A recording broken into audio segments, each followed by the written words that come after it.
منيب.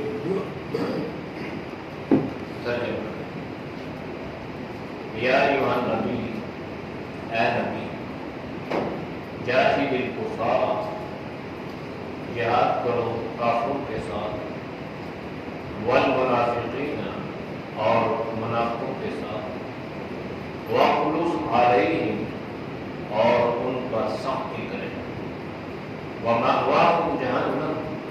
اور ان کا ٹھکانہ جہنم ہے، وبئس المصیر، اور بری جگہ ہے رہنے کی. یحلفون، حلف لیتے ہیں، قسمیں کھاتے ہیں، باللہ، اللہ کی، ما قالوا، جو وہ کہتے ہیں، وَلَقَدْ قَالُوا، اور بے شک جو کہتے ہیں، کلمۃ الکفر، لفظ کفر کے، وَكَفَرُوا، اور منکر ہوئے، بعد اسلامی، اپنے اسلام کے بعد، وَهَمُّوا، اور انہوں نے ارادہ کیا، بما، اس چیز کا، لم ینالوا، جس کو وہ نہ پہنچ پائے، وما نقموا، اور بدلہ نہیں دیا، الا مگر یہ کہ ان اغناہم اللہ، کہ اللہ نے ان کو غنی کر دیا، ورسولہ، اور اس کے رسول نے، من فضلہ، اپنے فضل سے. فَإِن يَتُوبُوا، بس اگر توبہ کریں، یا وہ تیرے لیے خیراً بہتر ہے، لہم، ان کے حق میں. وَإِن يَتَوَلَّوْا، اور اگر وہ پھر جائیں، يُعَذِّبْهُمُ اللَّهُ، اللہ انہیں عذاب دے گا، عذاباً علیماً، دردناک عذاب، فی دنیا میں، والآخرۃ، اور آخرت میں. وما لہم، اور نہیں ہے ان کے لیے، فی الارض، زمین میں، من ولی، کوئی حمایتی، ولا نصیر، اور نہ کوئی مددگار. آیات کا ماقبل آیات کے ساتھ ربط اور تعلق یہ تھا کہ اللہ نے ماقبل آیات میں اہل ایمان کو آپس میں ایمان کی بنیاد پر اپنے تعلقات کو مضبوط رکھنے کا حکم فرمایا تھا، اور فرمایا کہ اس ایمان کی وجہ ہی سے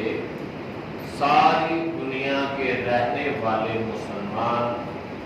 چاہے وہ کالا ہے، چاہے وہ گورا ہے، چاہے وہ عرب کا ہے، چاہے وہ عجم کا ہے، چاہے وہ مشرق کا ہے، مغرب کا ہے، اس کا تعلق کسی کنبے قبیلے کے ساتھ کیوں نہ ہو، فرمایا کہ اس ایمان کی محبت کو انہوں نے آپس میں اس طرح پرو دیا ہے جس طرح لڑی میں موتی پروئے جاتے ہیں. لہذا جب ان کے تعلقات بھی، ان کی محبت بھی، ان کی دوستی بھی آپس میں گہری ہے، تو پھر اہل ایمان ہی کو اپنا دلی دوست بنائیں، اس کو اپنا ہمراز بنائیں، تاکہ ایمان والوں کے راز باہر لوگوں پر ظاہر نہ ہونے پائیں، اور کوئی بھی کافر کسی قسم کے اعتبار سے مسلمانوں کے خلاف وہ کوئی سازش نہ کر پائے.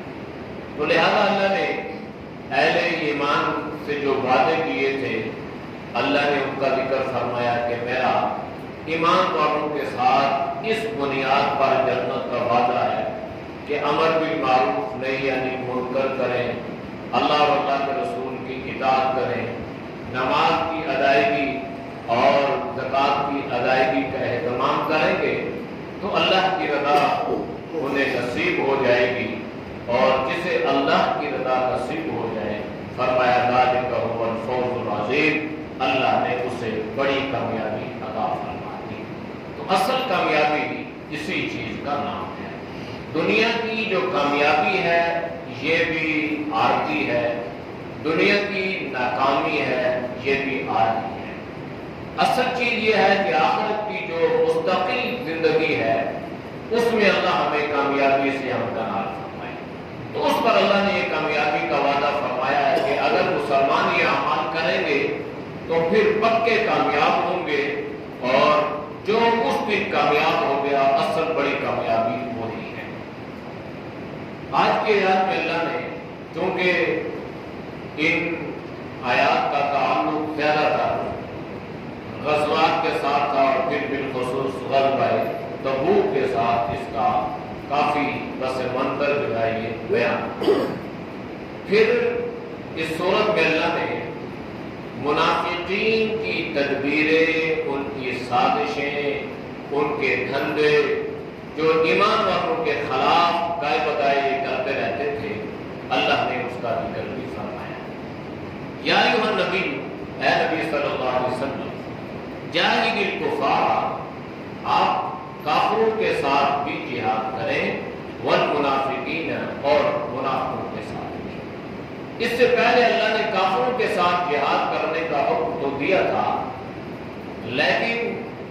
منافقین کے ساتھ جہاد کرنے کا حکم نہیں تھا۔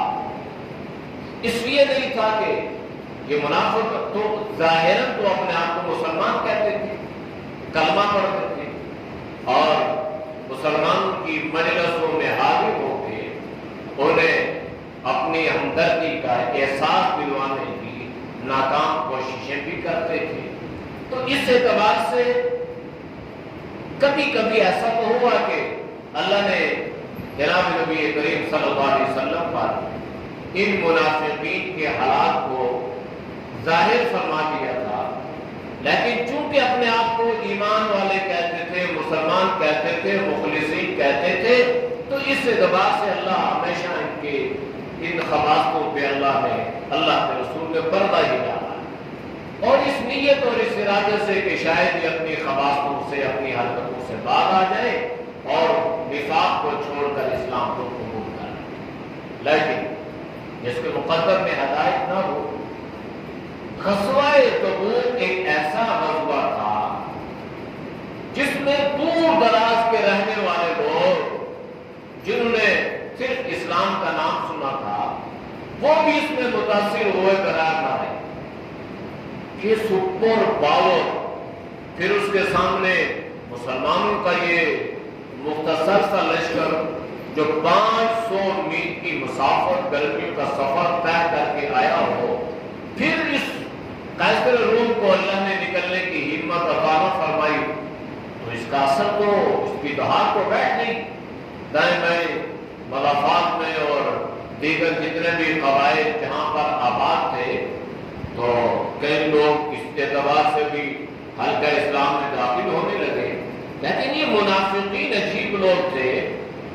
کہ آپ صلی اللہ علیہ وسلم کے اتنے ظاہراً معجزات کو دیکھ کر بھی یہ لوگ آپ پر ایمان نہ لائے، بلکہ ان میں 10-12 تو اتنے پکے منافق تھے جو ایک جگہ چھپ گئے تھے، اور بالکل قریب تھا کہ نبی کریم صلی اللہ علیہ وسلم وہاں سے گزرتے اور یہ آپ صلی اللہ علیہ وسلم پہ حملہ کر کے آپ کو شہید کر دیتے۔ اللہ نے وحی کے ذریعے سے آپ صلی اللہ علیہ وسلم کا رخ تبدیل فرما دیا، آپ نے اپنا سفر جو آپ کا راستہ تھا آپ نے وہ تبدیل کر دیا۔ اب یہ ہکے بکے رہ گئے، بھئی راستہ تو یہی تھا، اور بالکل قریب پہنچے اور آپ صلی اللہ علیہ وسلم نے راستہ تبدیل کر دیا۔ اب یہ ایک ایسی چیز تھی کہ اگر وہ حقیقت حال کا ادراک کرتے تو ممکن ہے اسلام کی روشنی اللہ انہیں عطا فرما دیتا،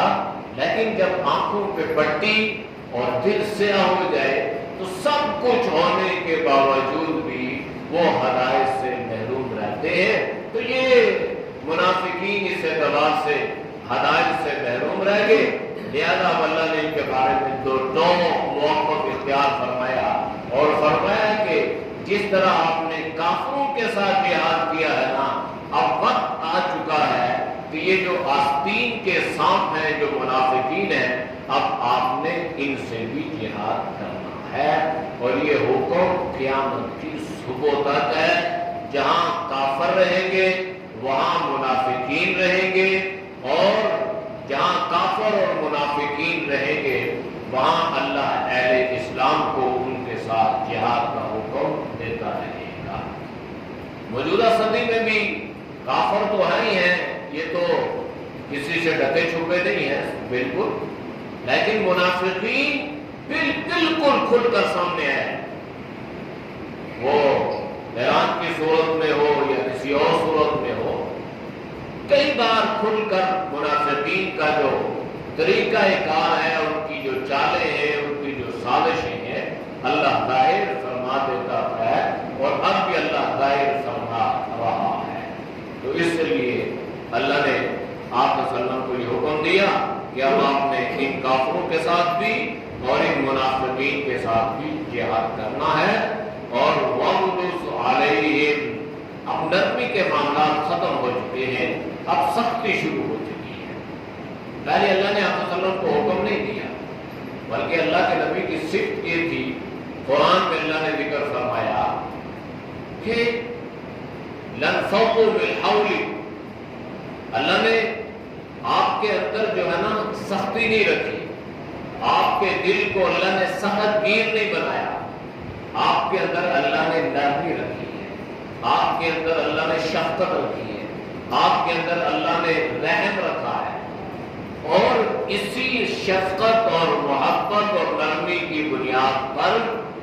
قرآن یہ تعریف کر رہا ہے کہ یہ لوگ آپ کے ارد گرد جمع ہو جاتے ہیں، اگر آپ میں سختی ہوتی تو یہ لوگ آپ کے ارد گرد جمع نہ ہوتے، بلکہ یہ آپ سے بھاگ جاتے ہیں۔ یہ لوگ آپ سے بھاگتے نہیں ہیں، آپ کا ایک حلقہ ایک احباب ہے، آپ کے یہ پروانے دیوانے مستانے صحابہ کرام ہیں، آپ کی یہ مقدس اور پاکیزہ جماعت ہے، لہذا یہ اس بات کی دلیل ہے کہ آپ سخت گیر نہیں ہیں، آپ نرم دل ہیں، آپ کی طبیعت میں اللہ نے نرمی رکھی ہے۔ لیکن جہاں ذکر جہاد کا آیا، اللہ نے آپ صلی اللہ علیہ وسلم کو حکم فرمایا کہ یہ وہ لوگ ہیں کہ جن کے ساتھ نرمی والے معاملات بھی چلیں گے، اب آپ نے وَغْلُظْ عَلَيْهِمْ، ان پر سختی اختیار کرنی ہے، جہاں ضرورت جتنی سختی کی ہو وہاں اتنی ضرورت آپ نے اختیار کرنی ہے۔ وَمَأْوَاهُمْ جَهَنَّمْ، اور ان کا ٹھکانہ جہنم ہے، وَبِئْسَ الْمَصِيرُ، اور انتہائی بری جگہ ہے رہنے کی ان منافقین اور کافروں کی۔ یحلفون باللہ ما قالوا، یہ منافقین کیا کرتے تھے؟ یہ اپنی مجلسوں میں جب بیٹھتے ہیں تو ایمان والوں کے خلاف بڑی باتیں کرتے، اور جب کبھی ان کی باتوں کو، ان کے حالات کو ظاہر کر دیا جاتا تو اس وقت یہ قسمیں کھاتے، اللہ کی بڑی مضبوط قسمیں، حلف اٹھاتے گئے ما قالوا، ہم نے تو ایسی باتیں نہیں کی۔ وَلَقَدْ قَالُوا كَلِمَةَ الْكُفْرِ، اور بے شک وہ کہتے یہاں تک کہ کلمات کفر، یعنی کفریہ قسم کی باتیں بھی وہ اپنی زبان سے، اب تھے تو وہ اصل میں کافر ہی تھے،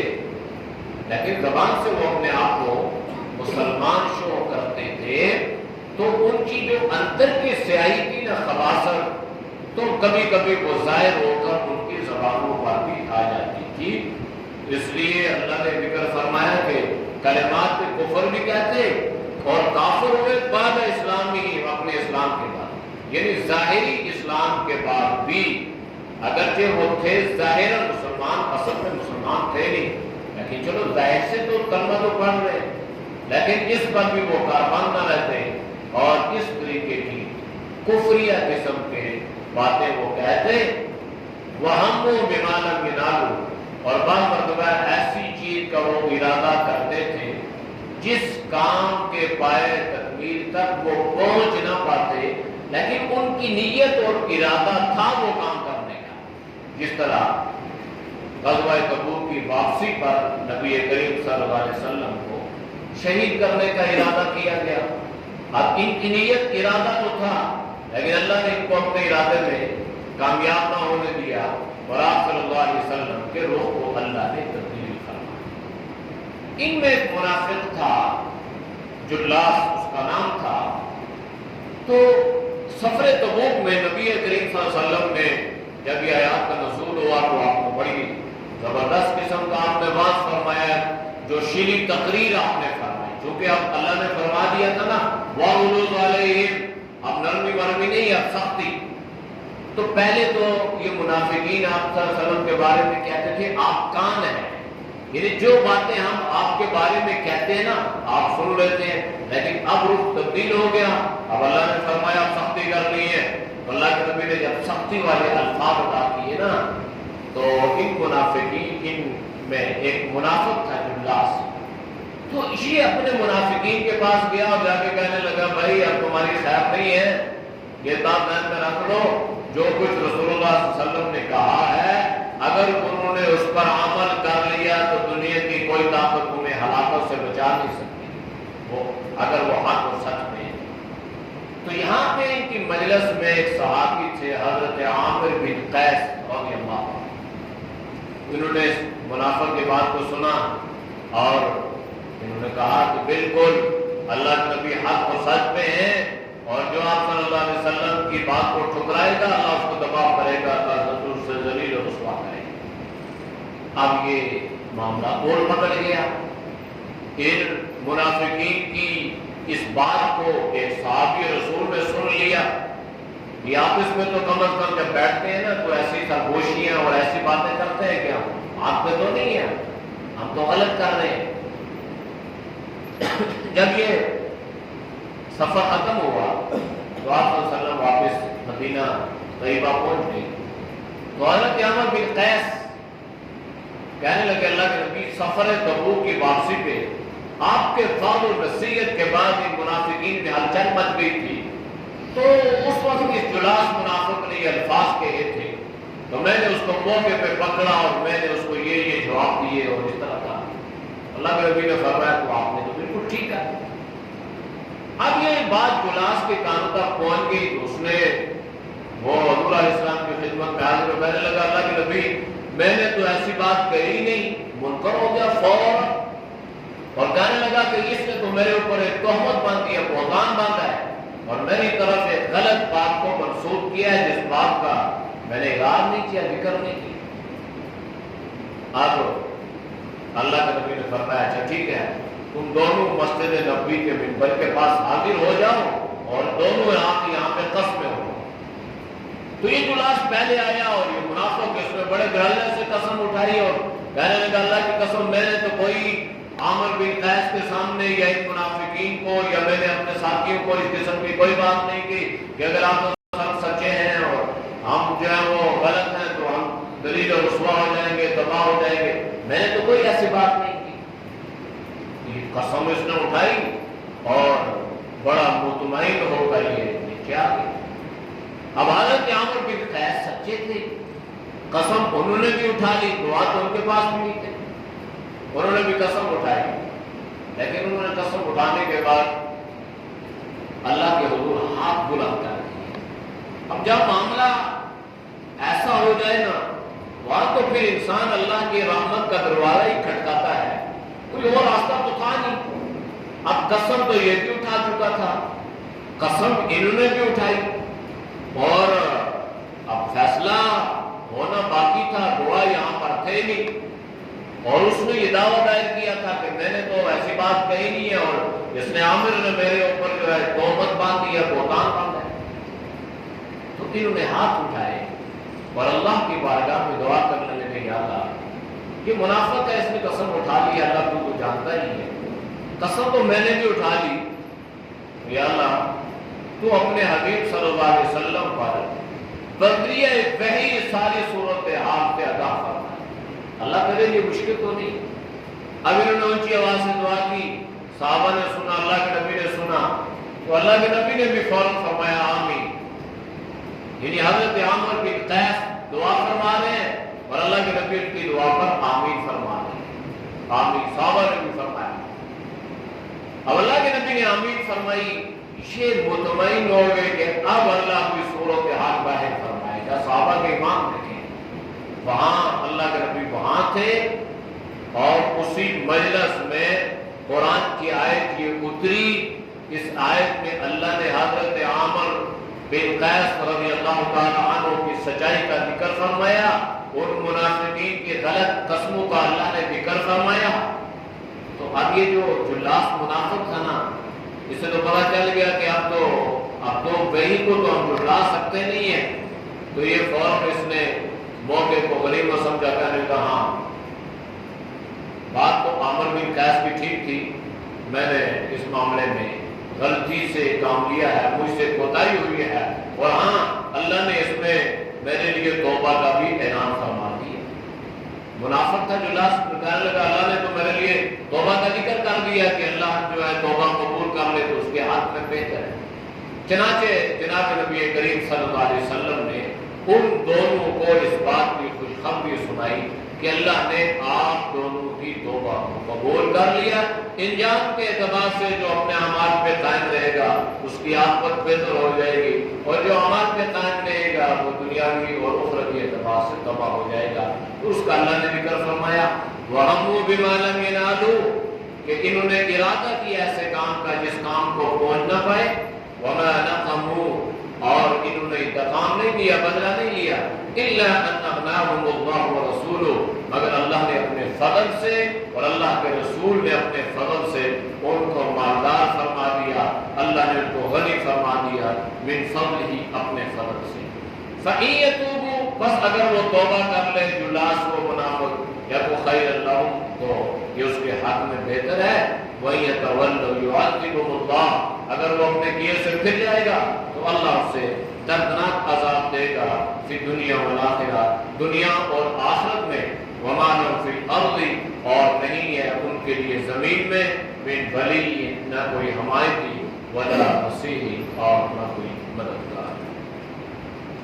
اعوذ باللہ من الشیطان الرجیم، بسم اللہ الرحمن الرحیم،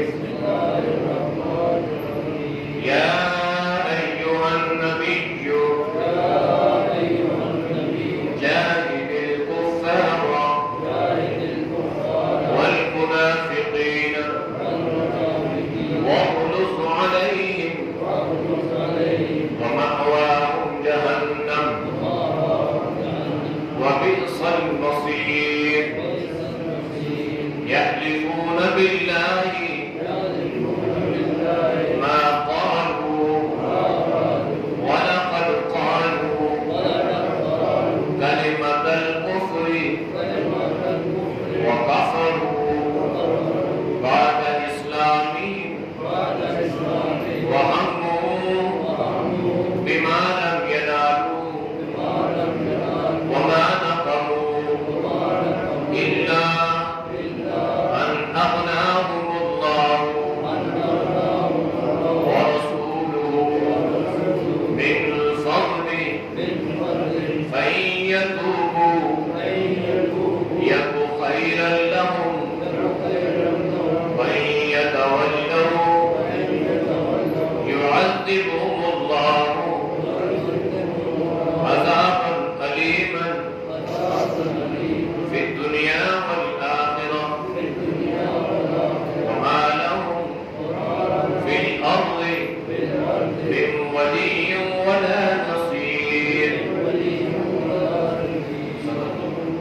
الحمد لله رب العالمين والعاقبة للمتقين والصلاة والسلام على النبي الكريم۔ یا اللہ ہم سب کے صدق کرنا تو معاف فرما، گناہوں سے حفاظت فرما،